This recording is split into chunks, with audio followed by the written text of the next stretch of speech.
Hi everyone. Today we'll be starting with new chapter that is stacks. Last lecture हमने देखा था introduction to data structures and all कि कितने type के data structures होते हैं linear non-linear data structures क्या उन पे operations and everything. Plus we also covered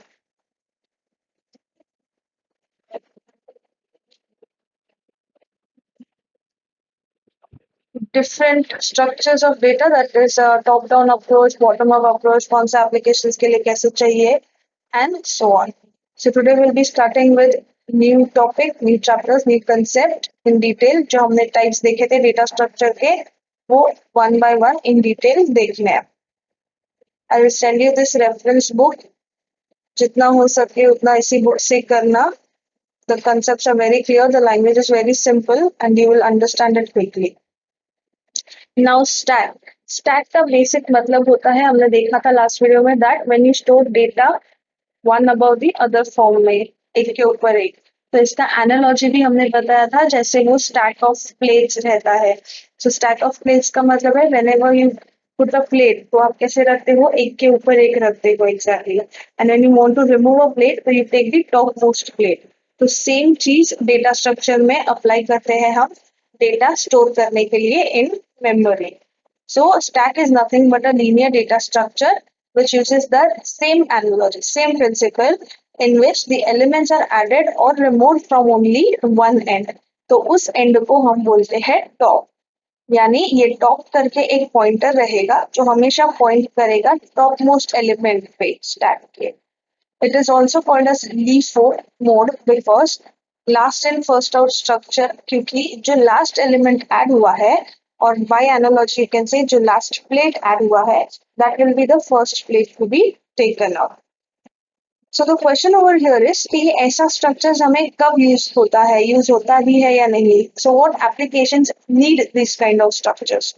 So these kind of structures are needed by applications when there is a function call जो jump instructions होते हैं जो branch instructions होते हैं जिसमें हम current program का execution halt करते हैं for some time and we start executing some other program or part of that program.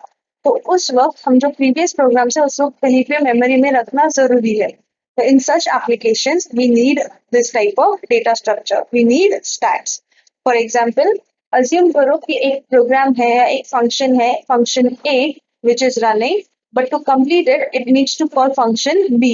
तो function A calls function B तो उससे क्या होगा कि फंक्शन ए हॉल्ट हो जाएगा और फंक्शन बी का एग्जीक्यूशन स्टार्ट होगा तो ये जो फंक्शन ए हॉल्ट हो रहा है उसे मेमोरी में कहीं पे स्टोर करना पड़ेगा सो वो स्टोर करते हैं हम स्टैक फॉर्म में so when function A calls function B A is pushed on to the top of the stack यानी वो जो टॉप पॉइंटर है वो अभी कौन से एड्रेस को पॉइंट करेगा उस एड्रेस पे जहां पे ये function A is stored so जब b का एग्जीक्यूशन कंप्लीट होगा only then this function A will be removed but assume that for function b to complete it is in turn calling function c so a called b इसके लिए a stack में चला गया b का execution चालू है अब b का execution के बीच में it is calling function c तो इससे क्या होगा function b is put on to the stack and function c is executed so पहले a था उसके ऊपर हमने b स्टोर किया मतलब एक प्लेट था उसके ऊपर अभी एक और प्लेट डाल दिया है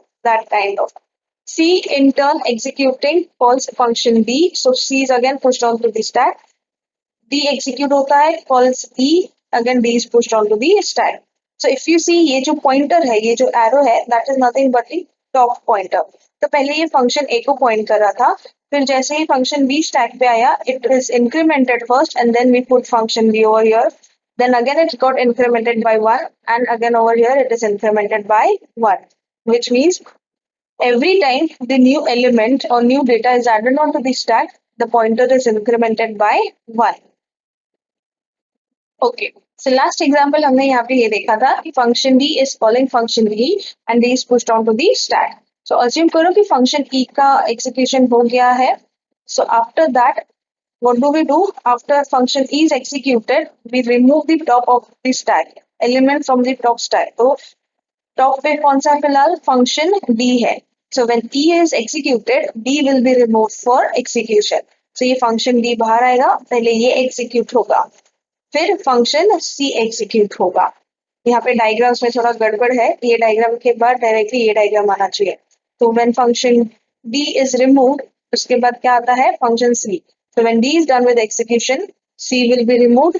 When c is done with execution, b will be removed, and finally then a will be removed. So if you see the diagrams, जैसे हम एलिमेंट्स ऐड करने के लिए टॉप पॉइंटर को इंक्रीमेंट कर रहे थे, सिमिलरली एलिमेंट्स को डिलीट करने के लिए हम टॉप पॉइंटर को डिक्रीमेंट कर रहे हैं. The difference is when you add an element, you first need to increment, then you add. And when you delete an element, you first remove the element and then you decrement it. ये मैंने last video में भी बताया था. तो पहले function d को remove करोगे, उसके बाद ये टॉप पॉइंटर डिक्रीमेंट होगा and then it will point to c. When function c is out, it is again decremented and it will point to function b. And similarly, last में when function b is out, it will be decremented again and it points to function a. तो ऐसा function a खत्म होने के बाद this top will again be null. Null मतलब it is not having any element which indicates that the stack is empty. So ये basically क्यों use हुआ, ये हेल्पफुल इसके लिए हुआ क्योंकि this maintained the proper order of execution. So these system stacks are basically used for proper execution of functions. कोई भी random execution से confusions create नहीं होता इसके वजह से. Stacks are frequently used in situations where the order of processing is very important, especially when the processing needs to be postponed until the other conditions are fulfilled. मतलब जैसे D execute होने से पहले C execute हो ही नहीं सकता. So in that cases what happens कि D से पहले C execute नहीं हो पा रहा, तो वो ऑर्डर मेंटेन करने के लिए we have to make sure ये प्रॉपर ऑर्डर्स में ही स्टोर हो, सो दैट वो रिट्राई हो तो भी वो उसी ऑर्डर में हो. तो यहाँ पे इसके लिए जब डी खत्म हुआ तो सी खत्म हुआ एंड सी खत्म हुआ इसके लिए बी खत्म हुआ एंड सो ऑन. सो ये ऑर्डर मेंटेन करने के लिए प्रॉपर एग्जीक्यूशन प्रॉपर प्रोसेसिंग होने के लिए स्टैक्स का होना इम्पोर्टेंट है. Now implementation of stacks can be done with arrays or linked list. तो ये टॉपिक ध्यान से करना क्योंकि एग्जाम में हमेशा आता है array representation of stacks. Now we all know what is an array. Array हमने देखा है, array is basically used for storing similar kind of elements. Array index हमेशा 0 से start होता है. So if you declare an array of 10, so it is always 0 to 9, which in general terms we define it as if you have an array of n elements, then the maximum elements or the maximum address is n minus 1 because it starts from 0. So array representation of stacks में basically क्या होगा, the top pointer will be associated with it as well, जो हमेशा addresses store करेगा या से array indexes store करेगा. एक और वेरिएबल होता है which is called as max. Max हम इसके लिए यूज करते हैं पता लगाने के लिए कि array का या stack का maximum size क्या है और वो full है या नहीं, such that if top is equals to null, then it indicates that the stack is empty. जैसा हमने previous example में देखा था कि अगर top null है तो stack empty है क्योंकि top हमेशा किसको point करता है, recent element जो हमने store किया है उसको. तो top null है मतलब वो किसी को point नहीं कर रहा है और किसी को भी point नहीं कर रहा है मतलब उसमें elements ही नहीं है. And if top equals to max minus 1, यानी जो भी maximum array हमने या maximum size हमने stack का declare किया है जैसे 10. So 10 minus 1 is 9 because array index starts with 0. So 10 elements कहाँ से होंगे, 0 से 9. So maximum address क्या हुआ, 9 over here. So if top is already pointing to the address 9, it means that the stack is full and there is no place for a new element. तो ये देखो, ये एग्जाम्पल यहाँ पे दिया हुआ है इस फिगर में.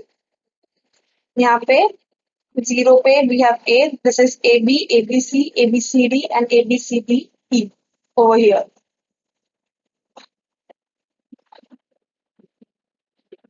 This shows that top is equals to 4. Top equals to 4 भी क्योंकि recent element हमने ये store किया है.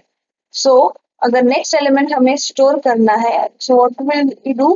We will first increment top. Top equals top plus 1 करोगे यानी top will point to 5 and then an element will be inserted over here. Similarly, while removing an element, हम पहले इसको remove करेंगे फिर